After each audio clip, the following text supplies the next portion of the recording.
भगवान शिव जिनकी पावन पवित्र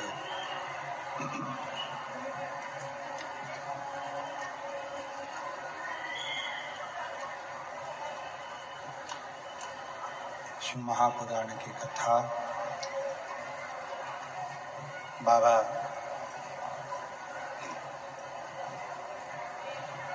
देवादिदेव महादेव की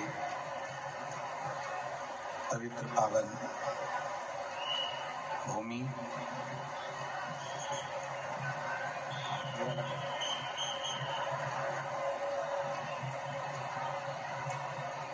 भुसावल नगर में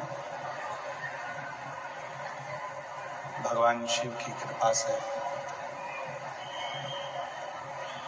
माँ ताप्ती के तट पर ये पवित्र पावन शिव महापुराण की कथा श्रवण करने का सौभाग्य प्राप्त हुआ। बड़े पुण्यशाली हैं सभी भुसावल नगर के रहवासी जो इस पवित्र पावन माँ ताप्ती के तट पर भगवान शिव की ये पवित्र पावन शिव महापुराण की कथा श्रवण करने का सौभाग्य प्राप्त हुआ। पवित्र पावन भूमि जहाँ आप और हम माँ ताप्ती के तट पर ये पवित्र पावन शिव महापुराण की कथा श्रवण करने का ये सौभाग्य आप और हमको मिला।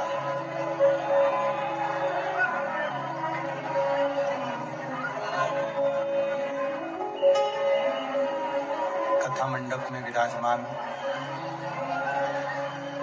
महंत श्री डॉक्टर सुशील जी महाराज जी विघ्नेरकर जो इस पवित्र कथा में पधारे, एक बार उनके लिए भी जोरदार ताली बजाकर उनका स्वागत जो गौ माता के लिए नित्य प्रति अपना संपूर्ण जीवन निछावर कर रहे हैं, उनको बहुत बहुत साधुवाद देता हूँ, धन्यवाद देता हूँ। कथा मंडप में ही विराजमान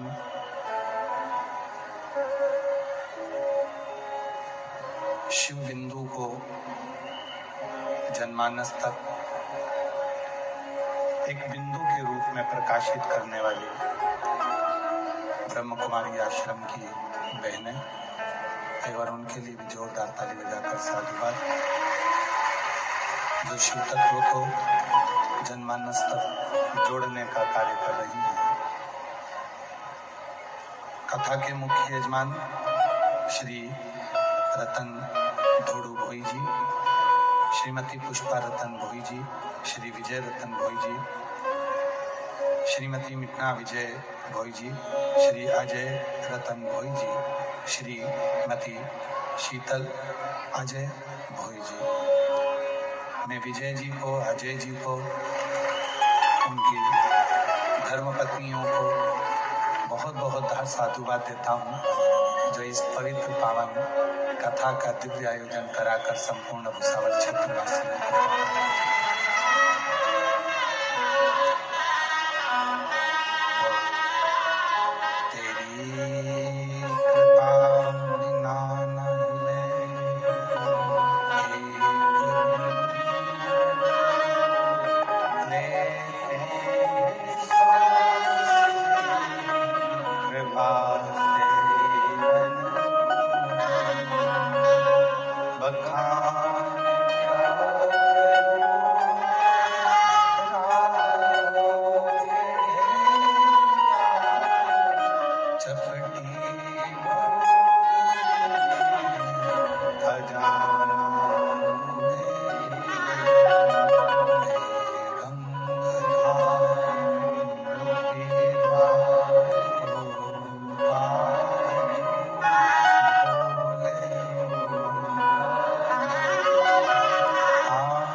जानना तो बहुत कठिन है,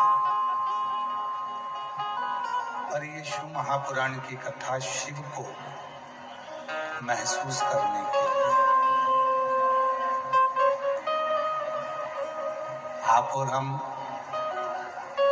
चाहे कितने भी जन्म ले लें, फिर भी हम भगवान शंकर को जान नहीं सकते। शिव को जानना कितने ही आपके और हमारे कितने ही जन्म हो जाएं तो भी हम शिव को नहीं जान सकते। पर भले हम शिव को जान नहीं सकते, पर शिव महापुराण की कथा के माध्यम से शिव जी को एक लोटा जल चढ़ाने के माध्यम से हम शिव को महसूस कर सकते हैं।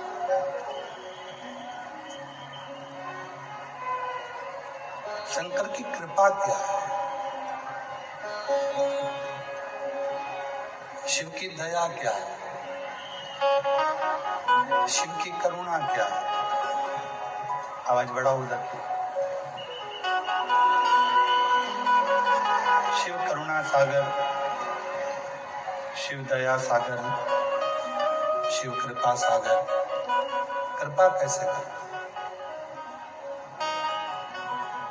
भगवान शंकर की जो भक्ति है, भगवान शंकर का जो स्मरण है, भगवान शंकर का जो भजन है, भगवान शंकर की जो शिव महापुराण की कथा है, ये गंगा की धार की तरह।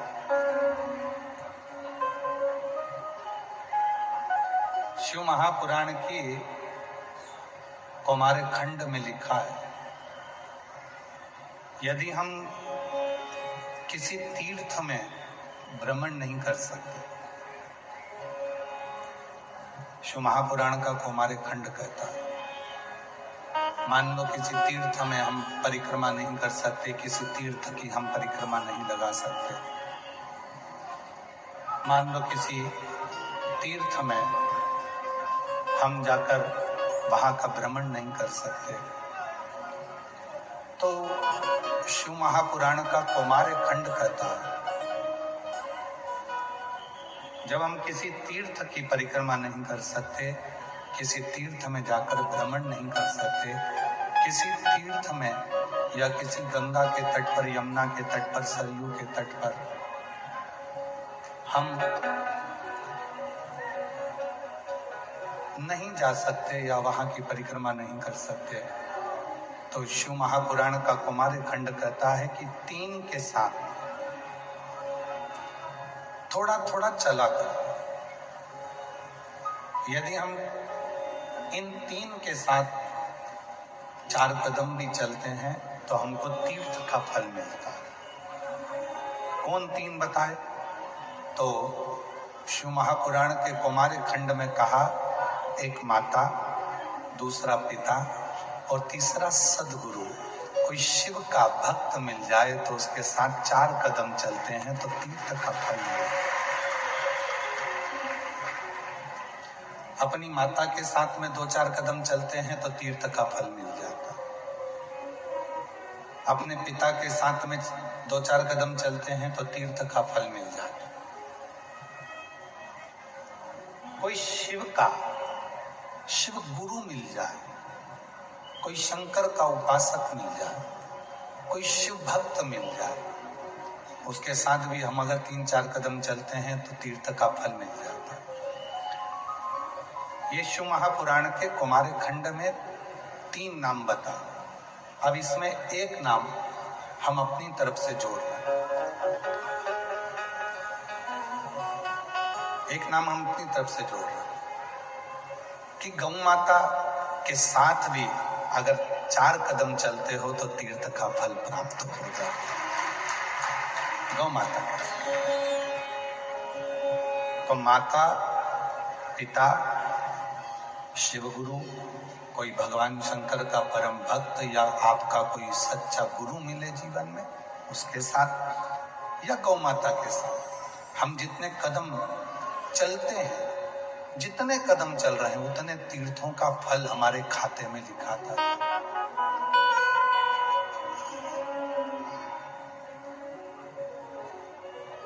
और मैंने तेरे बाबा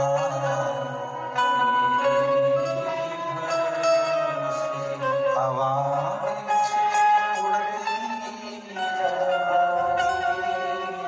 बाबा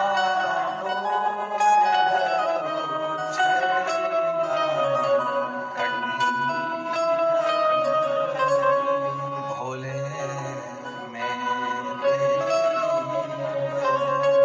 शंभू में तीर्थ का फल कभी बन सके अपनी माता जी के साथ, भले बुजुर्ग हो गई हैं, बूढ़ी हो गई हैं, कभी उनको जरूरत लगे आपको कि बेटा मुझे यहाँ तक लेकर चल। कभी पिताजी कह दें कि बेटा मुझे यहाँ तक लेकर चल। जितने कदम हमारे माता के साथ में, जितने कदम हमारे पिता के साथ में, जितने कदम हम हमारे माता पिता के साथ चलेंगे, उतना उतना तीर्थ का फल हमको मिलेगा। और कभी कोई सतगुरु तुम्हारी जिंदगी में मिले, कोई सच्चा गुरु तुम्हारे जीवन में मिल जाए, कोई शिव गुरु तुम्हारे जीवन में मिल जाए।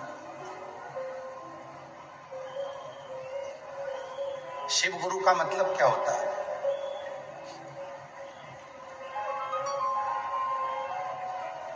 क्यों कथा में बार बार आता है शिव गुरु? शिव गुरु का मतलब है जिसके जीवन में मान अपमान दोनों सम।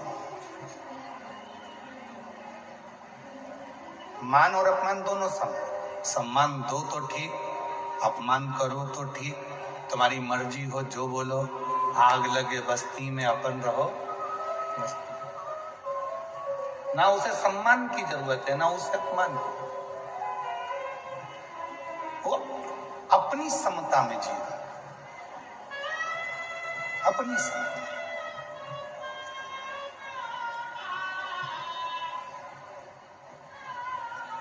दुनिया के लोग मोबाइल की स्क्रीन को बार बार साफ करते हैं। आपके पास भी मोबाइल है, जब जब मोबाइल पे बात करोगे तो थोड़ी देर में उसको पेंट से घिस लो, साफ कर लोगे मोबाइल की स्क्रीन। दुनिया के लोग गाड़ी की सीट पर बैठते हैं तो गाड़ी की सीट को थपथपा के साफ करते हैं। आप भी बैठ कर आए होगे तो पहले तुमने अपने पल्लू से या रुमाल से या थपथपा के धूल साफ करी।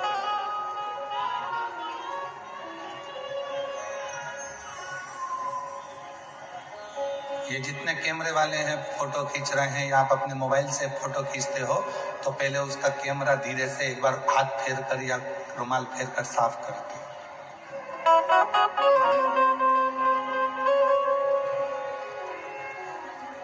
आप मोबाइल का स्क्रीन साफ कर रहे हो बार बार, आप कैमरा साफ कर रहे हो बार बार, आप बैठने से पहले गाड़ी की सीट साफ कर रहे हो, कुर्सी पर बैठते हो तो कुर्सी की सीट भी साफ कर कर बैठते हो। तो फिर भगवान की जब भक्ति करने बैठते हो तो मन साफ कर कर क्यों नहीं बैठते? उसमें अहंकार, काम, आसक्ति, लोभ, वासना, तृष्णा क्यों भर कर बैठते? उसने मुझे अपशब्द कहा, मैं उसको आड़ा टेढ़ा बोलूंगा। भगवान उसने ऐसा कर दिया, प्रभु उसने ऐसा बोल दिया, परमात्मा उसने ऐसा कर दिया। तो हम वो क्यों सोचें?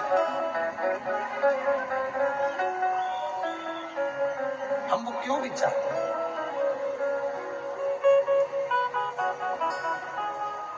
शिव गुरु वो होता है जिसने अपने जीवन में ना मान से मतलब है ना अपमान से मतलब है। उसको तो केवल अपने मन की पवित्रता को धारण कर कर, मन को क्लीन कर कर, मन को साफ कर कर भगवान की भक्ति में डूबा। और यहाँ भुसावल की इस पवित्र कथा में मां ताप्ती के तट पर जितने भी शिव भक्त इस पवित्र कथा को इन पंडाल में बैठकर 42 डिग्री टेम्परेचर, 43 डिग्री टेम्परेचर में धूप में बैठकर जो कथा सुन रहे हैं, आप किसी शिव गुरु से कम नहीं हो। आप भी गुरु हो और शिव गुरु। आप भी शिव गुरु हो। आपके अंदर भी मान और अपमान का मतलब नहीं है। बैठने की जगह मिल गई, कहाँ बैठे?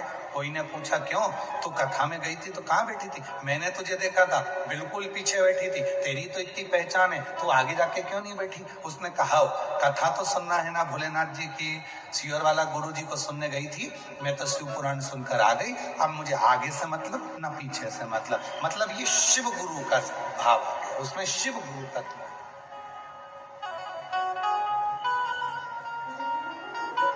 क्यों? तेरी तो इतनी पहचान थी और तुझे बैठने के लिए कोई जगह नहीं मिली आगे, और तू तो उधर पीछे के पंडाल में साइड में बैठी थी। मैंने देखा था तुझे एलईडी के पास में बैठी थी। हाँ, कथा तो सुनी ना, कहीं पर भी जगह मिली सुनी ना। इसको शिव गुरु कहते हैं कि ना तो आगे से मतलब ना पीछे से मतलब, ना मान से मतलब ना अपमान से मतलब। तो जितने भी शिव भक्त भुसावल की इस पवित्र धरा पर यावल की इस पवित्र धरा पर मां ताप्ती के तट पर जितने भी शिव भक्त ये इतनी भरचक गर्मी में जो कथा सुन रहे हैं, आप भी किसी शिव गुरु से कम नहीं हो, क्योंकि आपके अंदर ना मान से ना अपमान से, ना कोई आगे से ना कोई पीछे से, आपको तो केवल एक मतलब है, श्री शिवाय नमस्ते।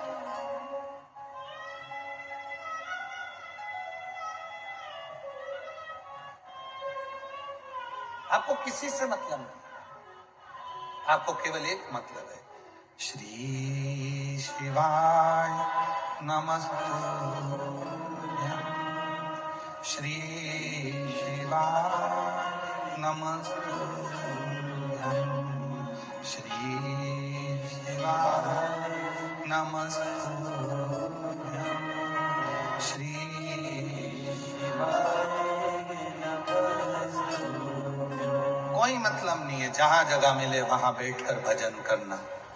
शिव मंदिर में जा रहे हो, कोई कह रहा है कि बताओ शंकर जी के मंदिर में वो अपनी जगह संभाल कर बैठ जाती है, वो पसर कर बैठ जाती है, वो अपनी जगह इकट्ठा करके बैठ जाती है, तुमको जगह नहीं देती, लोटा भर जल चढ़ाने नहीं देता, कोई बात नहीं, वो चढ़ा रही है ना, एक ही बात, जब वो उठ जाएगी मैं चढ़ा। शिव को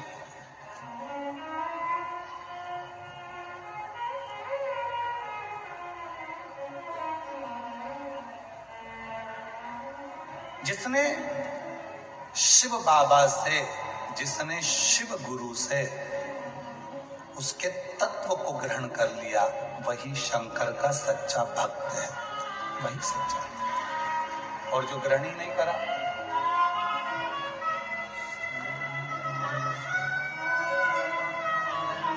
हमारे बीच में जलगांव के विधायक महोदय श्री राजू मामा भोले जी पधारे हैं, एक बार जोरदार ताली बजाकर।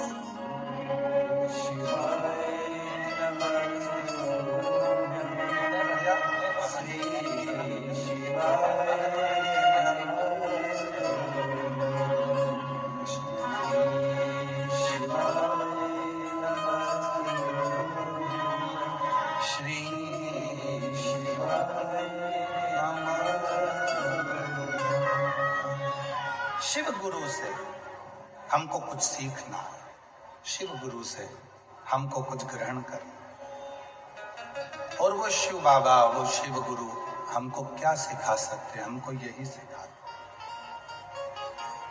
अहंकार को दूर करो, अभिमान को दूर करो, आसक्ति को दूर करो, तृष्णा को दूर करो, गलत विचारों को दूर करो। जब ये गलत विचार, गलत सोच सब दूर हो जाएगा तो शिव अपने आप करुणा करे, अपने आप।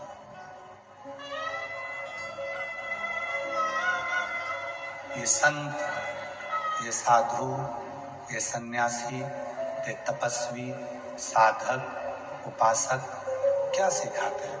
एक ही चीज कहते हैं, अपने मन को क्लीन करो।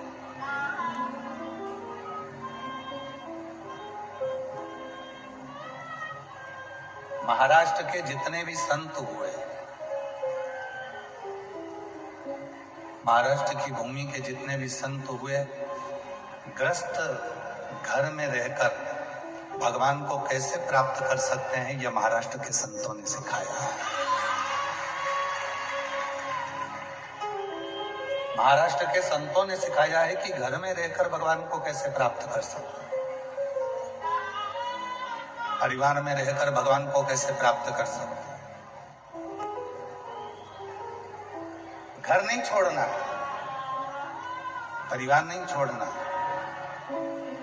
हे भाई भूपेश, इधर देखो, इधर की आवाज बढ़ाइए पीछे की।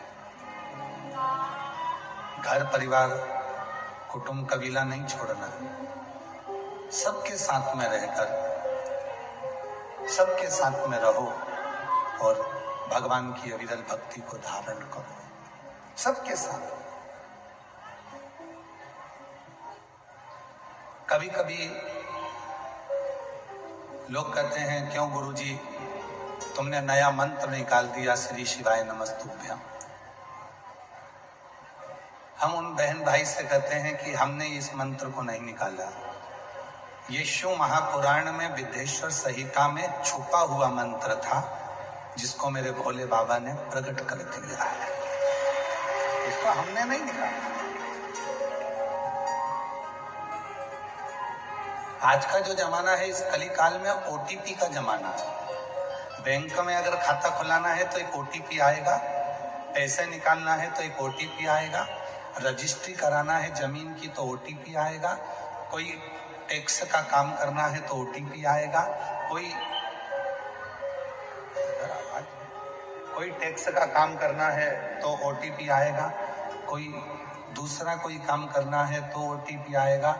ये आज का जो जमाना है वो ओटीपी का जमाना है। ओटीपी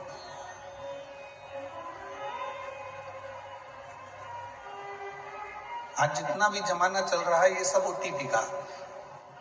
एडमिशन कराने जाओ तो भी स्कूल वाले कह देते हैं आपके मोबाइल पर एक ओटीपी आएगा, हम एडमिशन दे दें। पैसे निकालने जाओ एक ओटीपी आएगा, हम पैसे निकाल लें। ओटीपी।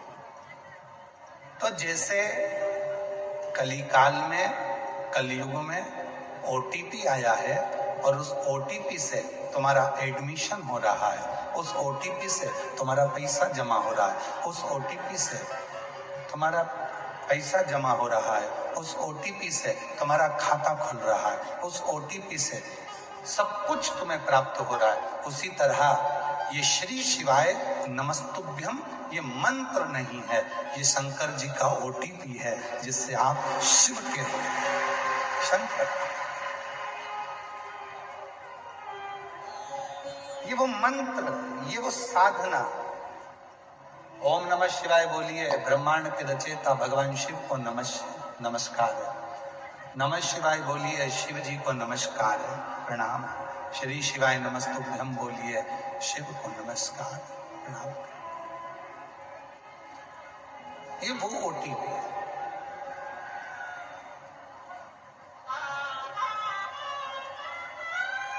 आप जितना जितना इसको जपोगे, जितना जितना भजोगे, उतना उतना शिव के करीब में पहुंचते चले शंकर।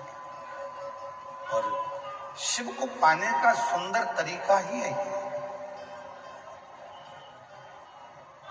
भगवान शंकर को प्राप्त करने का सुंदर तरीका ही है शिव की अविरल भक्ति, शिव का स्मरण। एक बड़ा सुंदर प्रसंग 63 नैनारों में आता है। बहुत सुंदर प्रसंग है।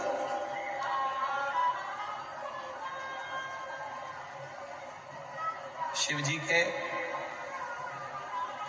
जो 63 भक्त हुए हैं, भगवान शंकर के जो 63 नैनार हुए हैं, 63 जो भक्त हुए हैं शिव जी के, उस 63 नैनारों में एक नैनार का वर्णन आता है अपर का।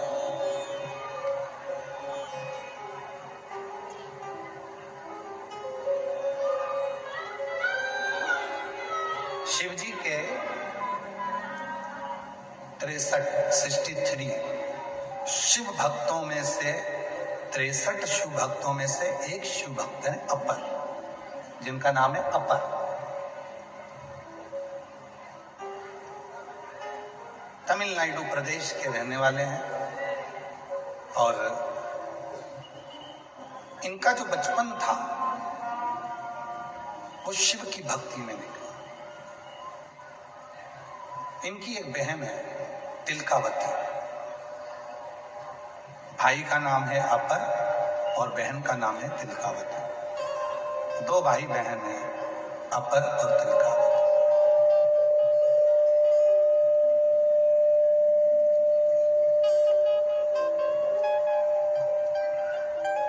बाल्यावस्था पूरी संघर्ष में निकली अपर। थोड़ा ध्यान देना इस कथा पर। 63 नयनारों में से एक नयनार, 63 शिव भक्तों में से एक शिव भक्त अपर की कथा है। अपर बचपन पूरा संघर्ष से निकला, पूरा संघर्ष। जैसे सोने को तपाएंगे तब उसमें निखार आएगा। सोना जितना तपता है उतना उसमें निखार आता है, उतना।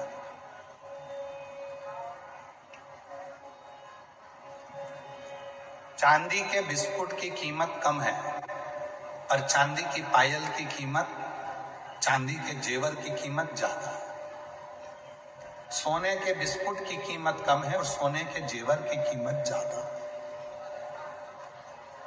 आप सोने वाले के पास जाकर झगड़ा करोगे, क्यों साहब सोना तो ये भाव चल रहा है और तुम उसका जेवर इतना महंगा दे रहे हो।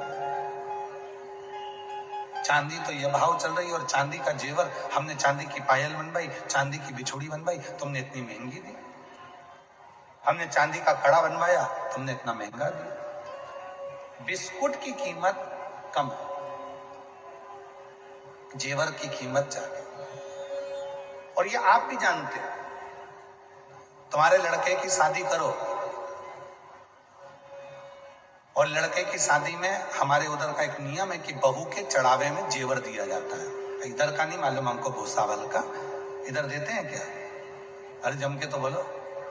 बहू को देते हो पाटली, हार, मंगलसूत्र और ये सब जेवर जो है देना पड़ता है। इधर है ऐसा? हो क्या? ठीक है, मतलब तुम भी अपने वाले हो, ठीक है। मतलब यहां पर भी बहू को जेवर दिया जाता है। अब तुम सोचो कि मेरे को बहू को जेवर की जगह एक काम करती हूं, 2 तोले का हार बनवाऊंगी, 1 तोले की चूड़ी बनवाऊंगी, 1 तोले के कान के बनवाऊंगी, ठीक है। 4 तोला सोना हो गया। तो तुमने विचार करा, एक काम करती हूं, 4 तोले का एक बिस्कुट ले लेती हूं और बहू को चढ़ा देती हूं। बिस्कुट लिया 4 तोले का और तुमने बहू को दे दिया, अच्छा लगेगा? सर बहू के मायके वाले क्या कहेंगे? हाँ, इतना सा बिस्कुट 4 तोले का दे दिया, इतना सा। और वही 4 तोले के बिस्कुट की तुमने हार बनवाया, पाटली बनवाई, कान के बनवाए, बेंदा बनवाया, नथनी बनवाई, सब कुछ बनवा कर तुमने दिया। तो पूरा घर देखकर वाह इतना सोना दिया, इतना सोना। बिस्कुट दिया, कीमत उतनी थी, बिस्कुट दिया 4 तोले का और 4 तोले का ही जेवर दिया। पर जेवर देखते से लोगों ने कहा हाफ सेट, फुल सेट, हाथ का, पांव का और नथनी और बुंदा सब दिया। और अगर इतना सा बिस्कुट दे देते एक डिब्बी में रख के तो लोग कहते और राम बताओ लड़की की किस्मत फूट गई, इतना सा दिया, सास इतनी कंजूस है, इतना सा दिया। वो भी 4 तोला, ये भी 4 तोला, बस अंतर इतना है वो 4 तोला दिख नहीं रहा और ये 4 तोला दिख रहा है। बिस्कुट की कीमत कम है, जेवर की कीमत ज्यादा है। क्यों है? क्योंकि वो जेवर को घड़ने में, बनाने में समय लगता है, उसको फैलाने में समय लगता है। उसी तरह एक साधारण व्यक्ति की कीमत कम होती है और एक शिव भक्त की कीमत ज्यादा होती है। उसकी कीमत वो समझ नहीं पा रहा, उसकी कीमत वो जब समझेगा जब अंत समय प्रभु आना पड़े और वचन दिया तो निभाना पड़ेगा। उसकी कीमत वो जब समझेगा जब अंत समय में एक साधारण व्यक्ति भी पलंग पर पड़ा होगा और एक शंकर का भक्त भी जब पलंग पर पड़ा होगा, वो साधारण व्यक्ति पलंग पर पड़ा हुआ अंतिम सांसें गिन रहा होगा और शिव का भक्त अंतिम समय में भी शिव को याद कर रहा होगा। तो शंकर नंदी पर आएंगे और उसके आनंद में उसको दर्शन देकर उसको स्वस्थ कर जाएंगे। ये सुख है। 2 मक्खी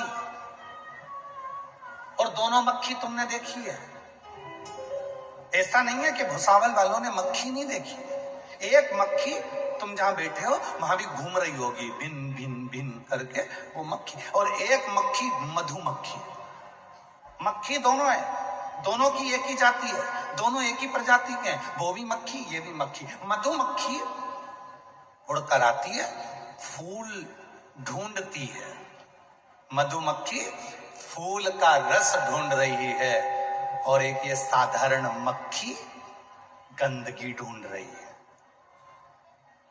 साधारण मक्खी अच्छी जगह पर नहीं बैठ रही है, तुम्हारे पांव में कहीं चोट लगी है तो वहीं आके बैठेगी।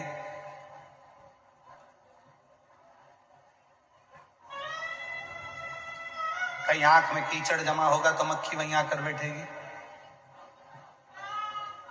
और ज्यादा नहीं बोलूं, साधारण मक्खी गंदगी को ढूंढती है और वहां बैठती है, मधुमक्खी फूल को ढूंढती है वहां बैठती है। दोनों में अंतर है, मक्खी वो भी है मक्खी ये भी है, बस अंतर इतना है कि उस मधुमक्खी में एक ज्ञान आ गया कि फूल का रस लेऊंगी, बाद में दुनिया को दूंगी तो मेरा नाम जगत में चलेगा और लोग मुझे प्रणाम करेंगे। इसलिए मक्खी कहीं बैठती है तो लोग उसे भगा देते हैं, और मधुमक्खी किसी के नए मकान में भी छत्ता बना लेती है तो कहते हैं शुभ होता है, अच्छा होता है, कार्य सिद्ध होता है। मक्खी वो भी है मक्खी है, दोनों में अंतर।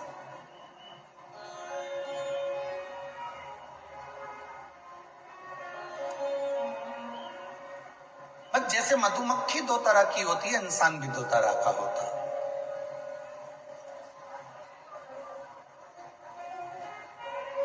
एक मक्खी की तरह होता है, दारू की दुकान पे मिलेगा। एक मक्खी की तरह होता है, गंदगी की ओर मिलेगा। और एक मधुमक्खी की तरह होता है, जब भी मिलेगा शिव के मंदिर में, ताप्ती के तट पर, शिव महापुराण में, सत्संग में, कीर्तन में, भजन में, स्मरण में, उसे कोई न, वो अपनी मस्ती में मस्त है, अपनी मस्ती।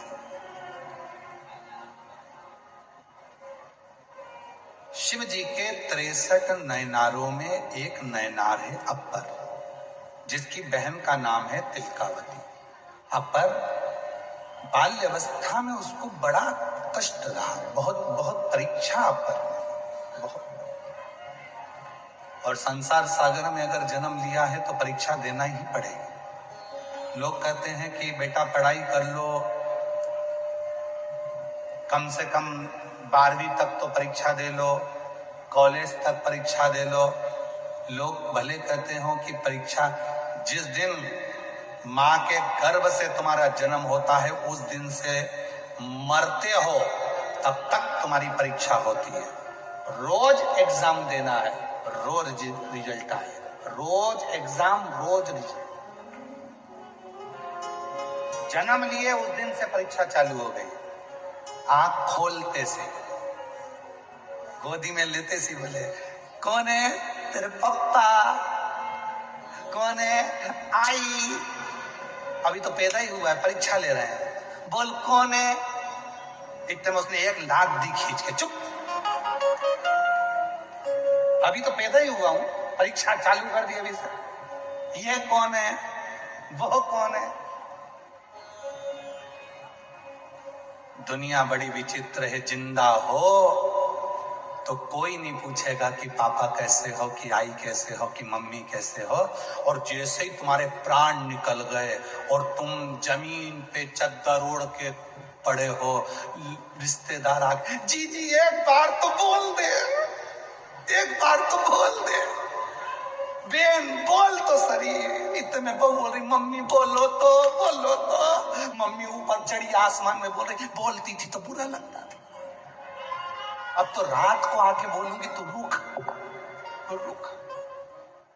अब मम्मी चली गई, आधी रात को पत्नी उठकर पति से बोल रही है मुझे नींद नहीं आ रही है। क्यों? ऐसा लग रहा है मम्मी कहीं से देख रही है।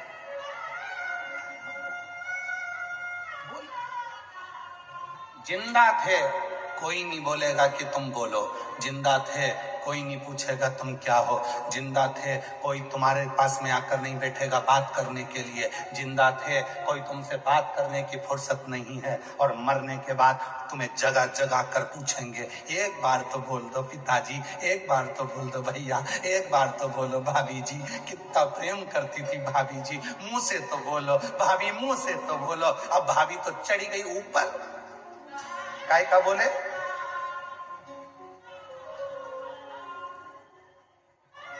ये दुनिया है।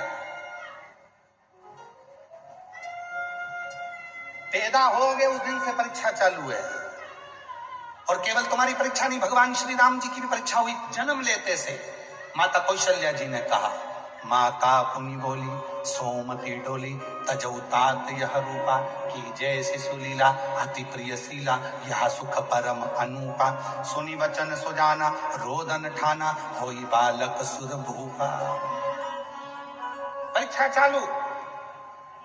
जन्म लेते से राम जी प्रकट हुए थे, दोपहर के 12 बज रहे थे, मां कौशल्या के गर्भ से भगवान का प्रकट हुआ था, सब जगह नगाड़े बज रहे थे, और कौशल्या जी राम जी से कह रही थी ये क्या है। भगवान कह रहे हैं मैं तुम्हारा पुत्र। कौशल्या जी कहती इतना बड़ा बेटा बनकर आए, लोग क्या कहेंगे, छोटे हो जाओ। राम जी छोटे होते गए होते गए होते गए होते गए। कौशल्या जी से कहा बता देना कहाँ रुकना है। जब राम जी बहुत छोटे हो गए तब कौशल्या जी बोली बस बस इतना बड़ा चलेगा, ठीक है। तो राम जी बात कर रहे थे पटर पटर, भगवान राम जी बात कर रहे हैं माता कौशल्या जी से तुरंत, और बात कर रहे थे। इधर में कौशल्या जी ने कहा बात मत करो, यहाँ संसार की रीति है, जो जन्म लेता है उसको रोना पड़ता है। राम जी बोले मैं जगत का परमात्मा, मैं परम पिता परमात्मा, मैं दुनिया को रुलाने वाला, और कौशल्या मैया तुम कह रही हो कि मैं रो। कौशल्या जी कहने लगी संसार में जन्म लिया है तो रोना तो पड़ेगा, परमात्मा को भी पृथ्वी पर जन्म लेकर रोना पड़ा। तो माता कौशल्या जी से राम जी कह रहे हैं माँ मैं रो। कौशल्या जी कहती हैं संसार में जिसका जन्म होता है वो रोता है, और आज से रोना चालू करेगा तो मरे तब तक रोना पड़ता है, इसलिए रो। तब कौशल्या माता के सामने राम जी रोना प्रारंभ करे। सुनी वचन सुजाना, रोदन होई बालक सुर, यह चरित जो गावई, हरि पद पावई, तेना परई भव। राम जी रो रहे हैं, परीक्षा चालू हो गई उनकी, रोने प्रथम दिन से। तो केवल परमात्मा नहीं रोया है, परीक्षा तुम्हारी भी होती है। जब तुम्हारा जन्म हुआ उस दिन से परीक्षा। लोग कहते हैं अभी तो बच्चा है, अभी कहाँ परीक्षा देगा, पहली क्लास से चालू होगा, नर्सरी से चालू होगा, KG 1 से चालू होगा, फर्स्ट में, सेकंड में, थर्ड में, 12th में, फर्स्ट ईयर में, सेकंड ईयर में, फाइनल में। परीक्षा देते देते जिंदगी केवल इतनी नहीं, जब मरोगे उसके पहले भी परीक्षा चल रही, उसके पहले भी परीक्षा चल रही, रिजल्ट है।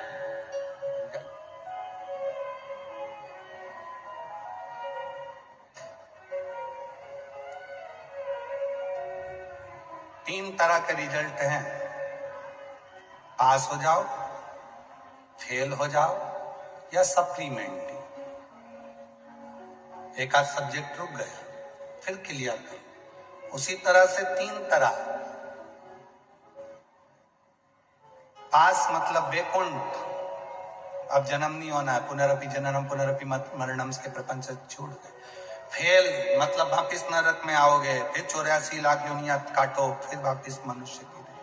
और तीसरे नंबर का है सप्लीमेंट्री। सप्लीमेंट्री मतलब हॉस्पिटल में पहुंच गए, अंतिम सांसें चल रही है, डॉक्टर ने वेंटिलेटर लगा दिया, आखिरी में जवाब दे दिया, माइनर अटैक आया, हार्ट अटैक आया, गाड़ी में थे और पूरे की पूरे नीले पड़ गए, मर गए, श्वास निकल गई, उसके बाद भी थोड़ी सी दवाई काम कर गई और तुम्हारी श्वास वापिस आ गई, तुम ठीक हो गए। समझ लेना सप्लीमेंट्री आई थी, थोड़ा सा अच्छे से पढ़ाई कर लो और भजन कर लो, कीर्तन कर लो, दान कर लो, पुण्य कर लो, सत्कीर्तन कर लो, शिव पुराण की कथा सुन लो और एग्जाम क्लियर कर लो। पर लोग इतने चतुर हैं कि सप्लीमेंट्री आने के बाद भी पढ़ाई नहीं करते और वो नकल करने की कोशिश करते हैं। जैसे ठीक हुए दुकान पे जाके बैठ गए, जैसे ठीक हुए अपने काम में लग गए, पर भगवान का नाम नहीं लिया, भजन नहीं किया, कीर्तन नहीं किया, मंत्र जाप नहीं किया, स्मरण नहीं किया, वापिस अपने काम में लग गए। भगवान ने कहा अब वापिस एग्जाम दिलवाऊंगा तेरा, रुक जा।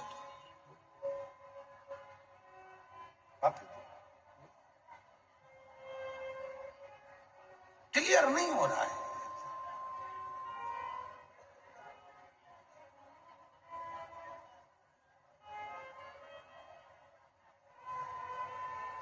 फिर वही संसार का चक्र, उसमें घूमना, फिर वो लाइन स्मरण हो।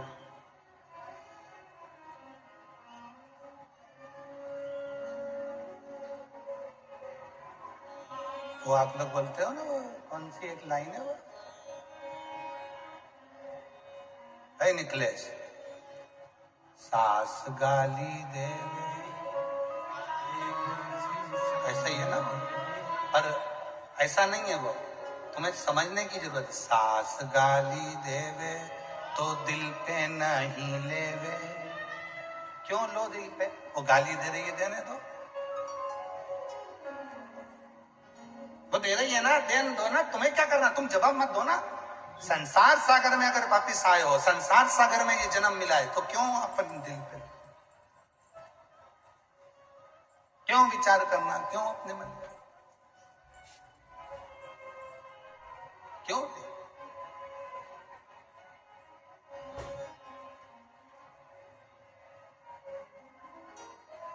हम तो यहां तक कहेंगे, सास गाली देवे दिल पे नहीं लेवे, उम्र का है कसूर, ये सब उम्र का कसूर है। वो गाली दे रही है, देन दो उसको, वो तुम्हें सिखा रही है। कुम्हार को देखो जो मटका बनाते हैं, कुम्हार को देखो जो बर्तन बनाते हैं मिट्टी के, वो कुम्हार एक हाथ अंदर रखता है मटका बनाते समय, और एक हाथ से थप थप थप थप थप थप, एक हाथ अंदर, एक हाथ थप थपाता है। बस घर की बुजुर्ग माँ भी ऐसी होती है, घर का बुजुर्ग बाप भी ऐसा होता है, अपनी बहू को, अपने बच्चों को थोड़ा थप थपाता है, थोड़ा कष्ट देता है, पर नीचे से संभालता भी रहता है। मेरी बहू है, मेरा बेटा है, मेरा, क्यों?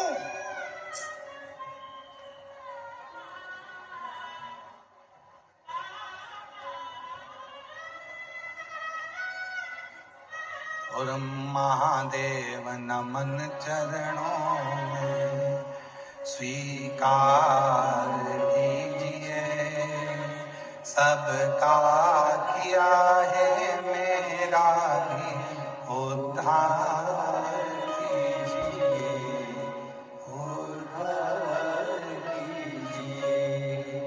हे त्रिपुंडधारी, हे त्रिशूलधारी, हे त्रिपुंडधारी, हे त्रिशूलधारी,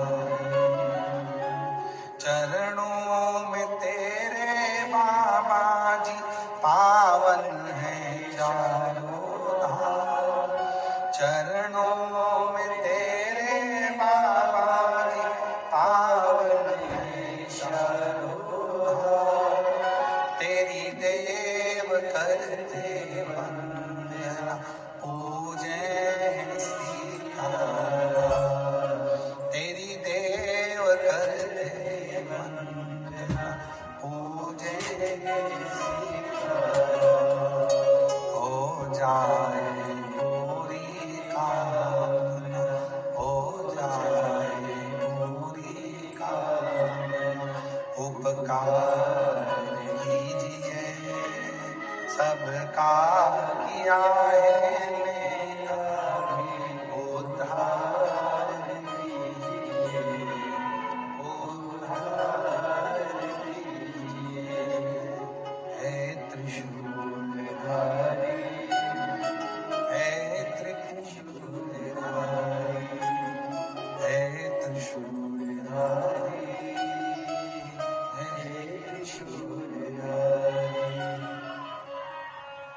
उसने दिया है, हम समझें।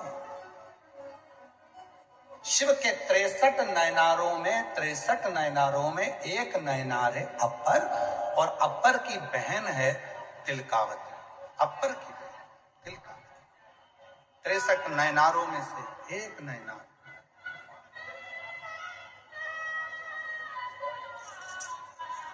और अपर की बहन है तिलकावती। अपर बचपन संघर्ष में निकला। संघर्ष ठीक है,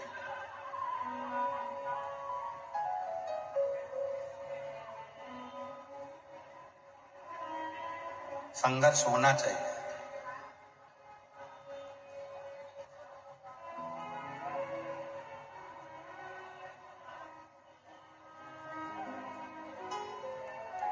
जिस व्यक्ति ने अपनी जिंदगी में संघर्ष किया है वही एक दिन राज किया, वही राज। संघर्ष होना चाहिए।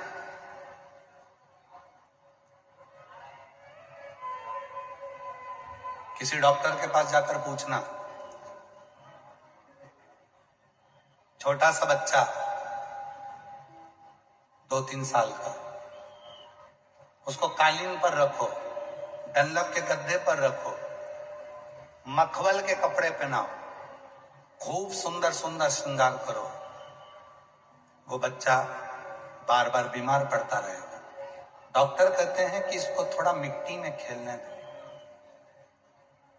डॉक्टर कहते हैं इस बच्चे को थोड़ा जमीन पर खेलने दो, इसको मिट्टी शरीर में लगने दो। जब ये मिट्टी शरीर में लगेगी तो ये बच्चा मजबूत होगा और इसकी जो बीमारियां हैं वो थोड़ी कम होगी। इसको मिट्टी लगना चाहिए, मिट्टी।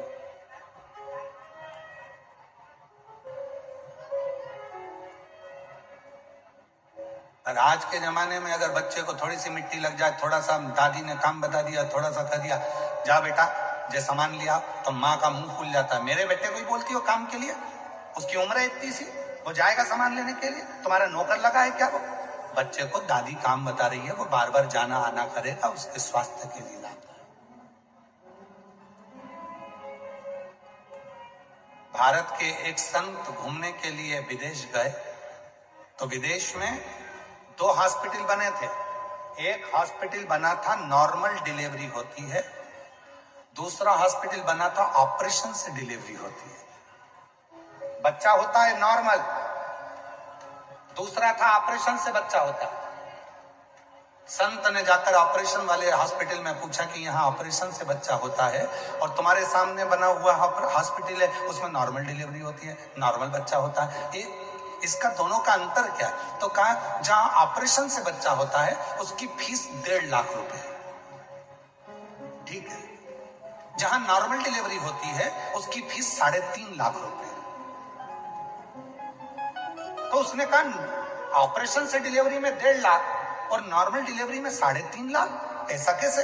उसने अंदर गया तो सारी मशीनें देखी, ऑपरेशन से बच्चा होता है। अब नॉर्मल डिलीवरी होती है, वहां गया, वहां जाकर देखा तो एक छोटा सा कमरा दे दिया, कमरे के बाहर एक गार्डन दे दिया, गार्डन में थोड़े से आटा पीसने के लिए चक्की रख दी, थोड़ी सब्जियां दे दी बोने के लिए, और कह दिया इसमें हम लड़की को रखते हैं, जिसका गर्भ रहता है उसको कहते हैं सब्जी काटो, सब्जी बनाओ, अपने घर का पोछा लगाओ, झाड़ू लगाओ, बर्तन मांजो और चक्की चलाकर आटा पीसो, रोटी बनाओ और खुद बर्तन मांजो और खुद पानी भर कर लाओ। जब वो पानी भरने जाती है, जब वो चक्की पीसती है तो 3.5 लाख रुपए तुम नॉर्मल डिलीवरी का ले रहे हो और 1.5 लाख रुपए तुम ऑपरेशन का ले रहे हो, गजब है। अब वहां जाकर देखा तो विदेश में जितने ऑपरेशन के लिए बच्चों की माताएं नहीं खड़ी थी, उससे ज्यादा नॉर्मल डिलीवरी के लिए खड़ी थी। और वही की वही हमारे भारत में होता है, सास कह देती है बेटा थोड़ा काम कर लो डिलीवरी के टाइम, जाते के टाइम, तो बहू को लगता है कि मम्मी तो मुझसे काम करा रही है। इतने में गई डॉक्टर को दिखाने, डॉक्टर ने कह दिया बेड रेस्ट, पड़ी रहो, मोबाइल चलाती रहो।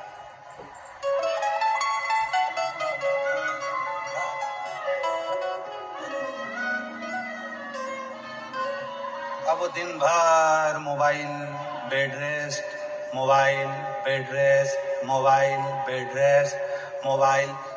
बैठे बैठे खा लिए, बैठे बैठे काम कर लिया, मोबाइल में दिन भर कार्टून देखती रही तो औलाद भी कार्टून जैसी पैदा कर दी। दिन भर मोबाइल में नाटक देखती रही, नाटक में कहीं की ना कहीं की 24 घंटे रोती मिले। तुम देखो कोई भी सीरियल निकाल के देखना, जितने अभी तक नाटक बने हो, चाहे किसी भी टीवी पर चलते हो, किसी भी टीवी का एक एक सीरियल पुराने से लेके आज तक का निकाल कर देख लो, सारे सीरियल में जब भी देखोगे 2-4 दिन खुशी दिखाते हैं, बाकी के समय रोते ही बताएं, 24 घंटे रोते। तो वो दिन भर बेड रेस्ट में केवल नाटक देखती रही तो औलाद भी नौटंकी पैदा हुई। गोदी में ले तो चुप, जमीन पे सुलाओ तो पे करे।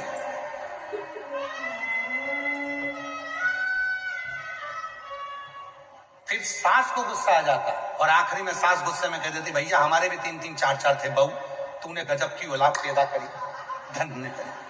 फिर सास को गुस्सा आ जाता, वो भी कह देती गजब की पैदा करी तू, हमारे भी 3-4 थे, खिला देते पिला देते पटक देते, वो खेलते रहते और तू तो उनको गोदी में ले लेके मेरा चंदा है तू, मेरा सूरज है तू, ले गोदी में ले ले घूमती रहती 24 घंटा।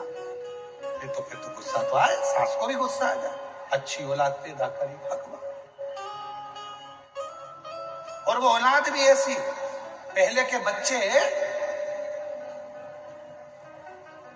जन्म लेते थे नानी के घर में तो नानी से बहुत प्रेम होता था। पहले के बच्चे दादी के घर पैदा होते थे तो दादी से प्रेम होता था। आज के बच्चे हॉस्पिटल में पैदा होते तो डॉक्टर सिस्टर से प्रेम होता है। हर 15 दिन में बीमार पड़ जाते हैं, हॉस्पिटल लेके जाओ, बस हॉस्पिटल की सीढ़ी चढ़ो और बच्चा ठीक, क्योंकि उनको उनकी मौसी की याद आने लगती है, उनको मामा याद आता है, डॉक्टर मामा, बस हाथ लगातार बच्चा ठीक हो जाता है। फिर कहते हैं हमारा फैमिली डॉक्टर इतना बढ़िया, बस हाथ लगाता ठीक हो जाता। क्यों? क्योंकि उसको आदत पड़ी है। नानी के घर पैदा होता तो नानी के यहाँ जाकर खुश होता, दादी के यहाँ पैदा होता तो दादी के यहाँ खुश होता। हॉस्पिटल में पैदा हुआ है तो 15-15 दिन में उसको हॉस्पिटल की याद आती है तो ले जाना पड़ता ही। कभी सांस उठेगी, कभी सर्दी हो गई, कभी जुकाम हो गया, कभी कुछ हो गया, फिर लेके भागो, फिर लेके भागो, और हॉस्पिटल की सीढ़ी चढ़ते से एकदम ठीक, एकदम बढ़िया याद।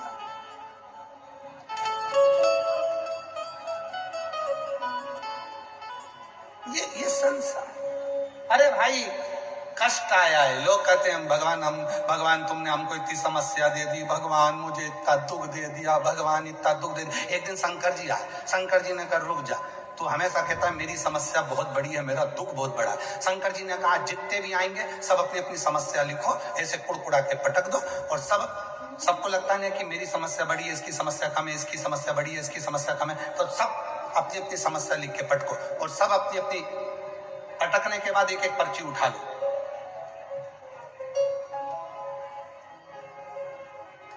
और जो पर्ची उठाएंगे वो समस्या उसकी रहेगी। ठीक है? एक व्यक्ति रोज आता था, भगवान इतना दुखी हूं, इतनी बड़ी समस्या मेरी रखती। भगवान ने कहा लगाओ पर्ची लाओ। सबने अपनी अपनी पर्ची लिखी, समस्या लिखी, डाल दी। अब भगवान ने कहा उठा लो, सबने पर्ची उठा ली। इतने में जो व्यक्ति कहता था भगवान तूने इतनी बड़ी समस्या दे दी, भगवान से कह रहा मुझे ये पर्ची नहीं चाहिए, वापिस रखो, वापिस पर्ची रखो। भगवान ने पूछा क्यों? मेरी समस्या छोटी थी, इसकी और बड़ी है, मेरे को नहीं चाहिए। हमको लगता है हमारी समस्या बड़ी है, हमको लगता है हमारा दुख बड़ा है। उस परमात्मा से पूछो उसने दुख क्यों दिया। उस परमात्मा ने दुख इसलिए दिया कि आज तुझे दुख देकर, तुझे तपाकर, तुझे खरा सोना बनाकर, तेरा जेवर बनाकर भगवान तुझे कीमत वाला बनाना चाहता है। नहीं तो बट्टी तो थी सर, तुझे अच्छा बना।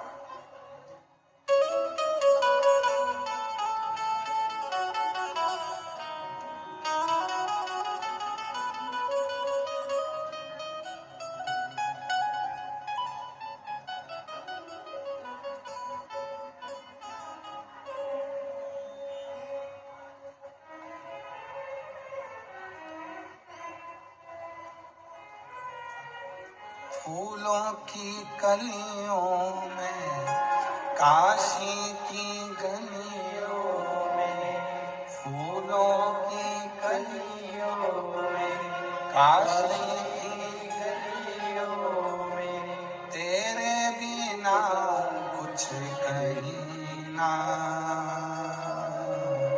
तेरे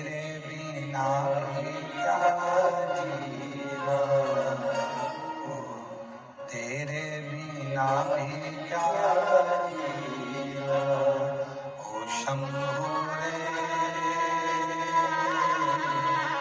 तेरे बिना भी क्या जीना, ओ बाबा रे तेरे बिना फूलों की कलियों में, काशी की गलियों में, फूलों की कलियों में, काशी की गलियों में, तेरे बिना कुछ कहीना, तेरे बिना भी क्या जीना, तेरे बिना भी क्या जीना, ओ बाबा रे तेरे बिना भी क्या जीना, ओ शंभु रे तेरे बिना भी क्या जीना। शिव कथा कर रही है। अपर तिलकावती दोनों ने बाल्यावस्था से दुख देखा, दोनों ने बाल्यावस्था से दुख देखा, कष्ट देखा, तकलीफें देखी, इतना कष्ट इतना दुख देखा उन्होंने अपनी जिंदगी में। वो दुखी दुख में, कष्ट ही कष्ट, परेशानी,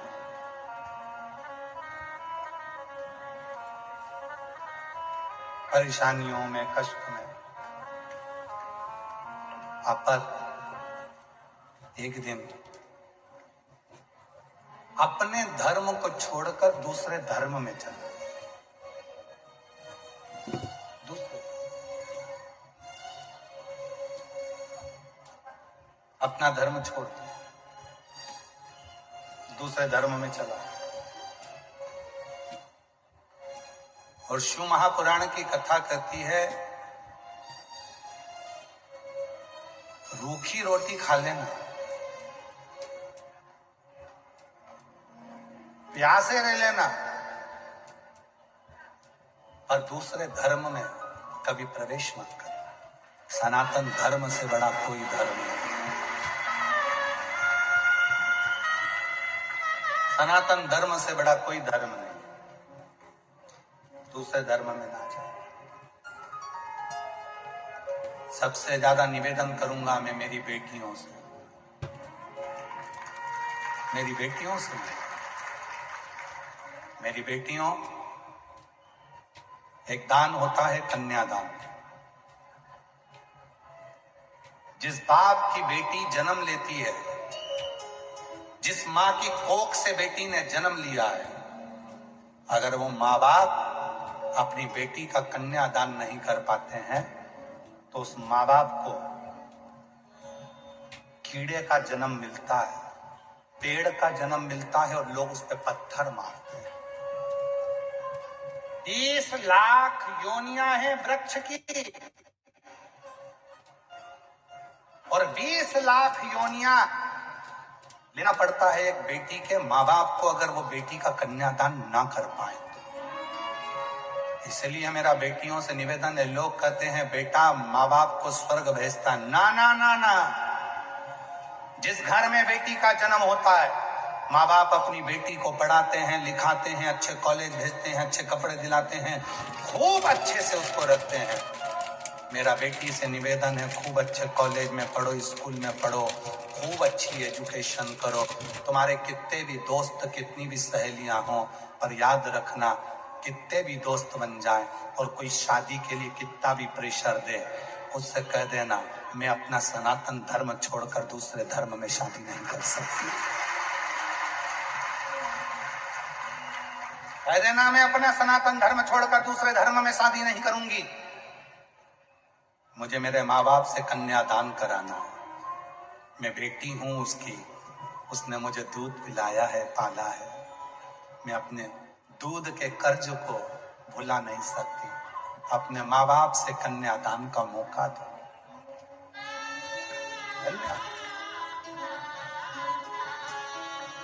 अपने हिंदू सनातन धर्म में शादी करो, दूसरे धर्म में क्यों जाना। जरा सा मोटरसाइकिल लेकर आया, 10 रुपए की चाउमीन खिलाई, वो मोटरसाइकिल भी सुधरने के लिए आई थी दूसरे की, और उस मोटरसाइकिल पे तुम्हें एक्शन दिखाने आया और तुम उसको देखकर पिघल गए, और 10 रुपए की चाउमीन में 15 रुपए के गोलगप्पा में गोल हो गई। गजब। अरे मेरे महाराष्ट्र की बेटियों, तुम अहिल्याबाई के जमाने की बेटियां हो, तुम जीजाबाई के जमाने की बेटियां हो, तुम मुक्ताबाई के यहाँ की बेटियां हो। महाराष्ट्र की एक एक बेटी जीजाबाई है, महाराष्ट्र की एक एक बेटी अहिल्याबाई होलकर है, महाराष्ट्र की एक एक बेटी मुक्ताबाई है। कैसे पीछे हट जाए। छत्रपति वीर शिवाजी महाराज की कथा, छत्रपति संभाजी महाराज का चरित्र कहता है। छत्रपति संभाजी की धर्म पत्नी अपने पति के साथ कदम से कदम मिलाकर चलती थी और कहती थी, स्वामी चिंता मत करना, जब तुम्हारी तलवार हल्की पड़े तुम्हारी यह पत्नी तलवार लेकर मैदान में कूद पड़ेगी। वो मराठाओं की पत्नी। आजकल की लड़कियां जरा सा बस हमें अपना सनातन धर्म बुरा लगने लगा, सनातन धर्म की बुराई करने लगे। थोड़े से पढ़ लिख गए तो तुम्हें शंकर का मंदिर बुरा लगने लगा, थोड़े से पढ़ लिख गए तो तुम्हें सनातन धर्म बुरा लगने लगा, थोड़े से पढ़ लिख गए तो तुम्हें मंदिर दिवाले बुरे लगने लगे, तुम थोड़े से पढ़ लिख गए तो तुम्हें ये सब ढोंग ढकोसला लगने लगा, क्योंकि तुम्हें दूसरा धर्म ठीक लग रहा ना। ना, मैं सनातनी हूं, मेरे माँ बाप ने मुझे जन्म दिया है, कहीं नहीं जाऊंगी। दोस्ती किसी से भी हो, कितना भी बड़ा बेस्ट फ्रेंड हो, कितनी भी बढ़िया बेस्ट फ्रेंड मैं सहेलियां हो, नहीं, मैं अपना सनातन धर्म अपनाऊंगा। मेरी मांग में सिंदूर होना चाहिए, नाक में नथनी। जब त्योहार मनाया जाए पोंगल का, जब त्योहार मनाया जाए उस समय पर सारे त्योहारों में मैं सज धज कर मेरे सनातनियों के बीच में निकलूं तो लगे कि मैं सनातन।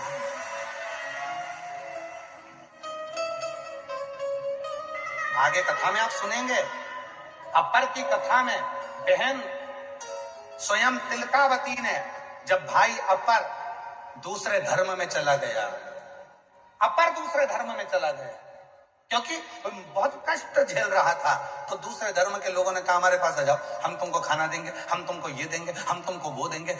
बहुत सारे लोभ दिए जाते हैं, बहुत सारे लोग।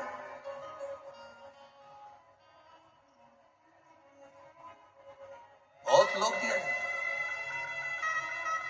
केवल एक शिव महापुराण की कथा, एक शिव पुराण की कथा, कुबरेश्वर धाम सीहोर से बाबा आता है, ये कथा की पोथी के रूप में बैठता है, कथा करता है, चले जाता है। केवल एक शिव महापुराण की कथा ऐसी है जो तुम्हें कोई लोभ नहीं देती है। कभी शिव पुराण ने ये नहीं कहा कि मेरे पास आना मैं तुम्हें भभूति दे दूंगा, मेरे पास आना मैं नारियल दे दूंगा, मेरे पास आना मैं तुम्हें डोरा दे दूंगा, मेरे पास आना मैं तुम्हें ये दे दूंगा और तुम्हें ठीक कर दूंगा। कभी शिव पुराण ये नहीं कहती कि मेरे पास आकर बैठना मैं तुम्हें दे दूंगा। तुम्हारे आने के लिए शिव पुराण में कभी गाड़ी नहीं लगती, कभी मोटरसाइकिल नहीं लगती, कभी तुम्हारे लिए वीआईपी ट्रीटमेंट नहीं होता, तुम्हारे लिए सोफा नहीं लगता, तुम्हारे लिए कूलर नहीं लगता, तुम्हारे लिए कोई वीआईपी व्यवस्था नहीं होती। फिर भी तुम अपना 200 रुपया खर्च कर कर, अपना 500 रुपया खर्च कर कर, तपती हुई धूप में, चढ़ती हुई गर्मी में, पानी की प्यास लग रही है, 4 घंटे से कथा का इंतजार कर रही हो और 3 घंटे की कथा सुनकर तब तुम 8-9 घंटे पंडाल में बैठकर तपस्या कर कर कथा सुनने के लिए आ रहे हो। इसमें कोई लोभ शिव पुराण कभी नहीं दी। उसके बाद भी तुम जानती हो कि शंकर की कथा सुनूंगी तो मेरा बाबा मेरे दुखड़ों को हर देगा। जब इतना विश्वास लेकर आओगे तो बाबा पूर्ण तो करेगा, बाबा पूर्ण करेगा। कभी शिव पुराण ने ये नहीं कहा कि मेरे पास आना तो मैं तुम्हारा दुख मिटा दूंगा। कभी शिव पुराण ने ये नहीं कहा कि मैं तुम्हारा दुखड़ा समाप्त कर दूंगा, मैं तुम्हारा दुखड़ा मिटा दूंगा। कभी शिव पुराण नहीं कहा। शिव पुराण एक तत्व कहती है भजन कर, शिव पुराण एक तत्व कहती है कीर्तन कर, शिव पुराण एक तत्व कहती है, स्मरण करो, नाम जप, नाम कीर्तन।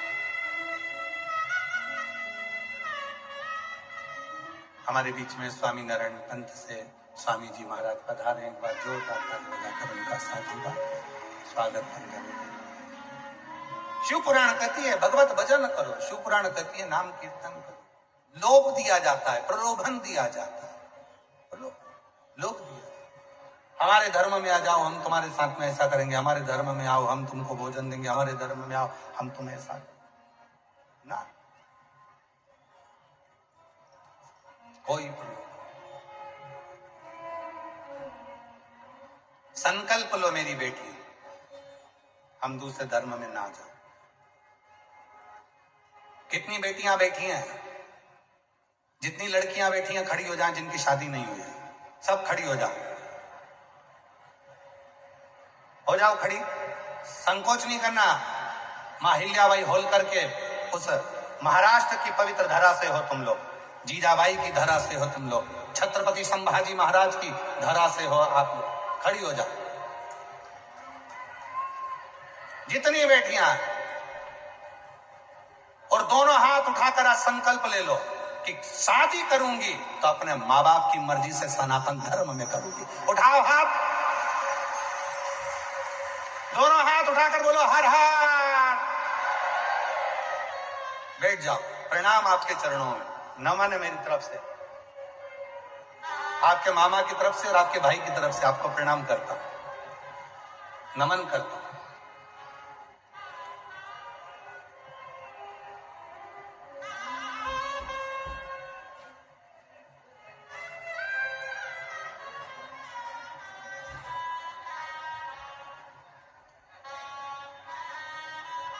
और जितने लड़के बैठे हैं वो भी खड़े हो जाओ, आज खड़े हो जरा, जितने मुलगा लोग, हाँ बैठ जाओ, खड़े हो जाओ, है ना।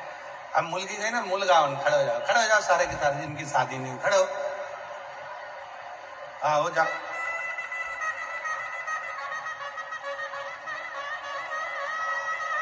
तुम भी संकल्प लो, करेंगे शादी तो अपने सनातन धर्म में, अपने सनातनी से, किसी दूसरे धर्म में नहीं। जो अपने बाप की नहीं हुई तो वो तुम्हारी कहां से हो जाएगी। सनातन धर्म में विवाह करेंगे। उठाओ हाथ, बोला हारा हारा, बस बैठ जाओ, प्रणाम, नमन है तुमको।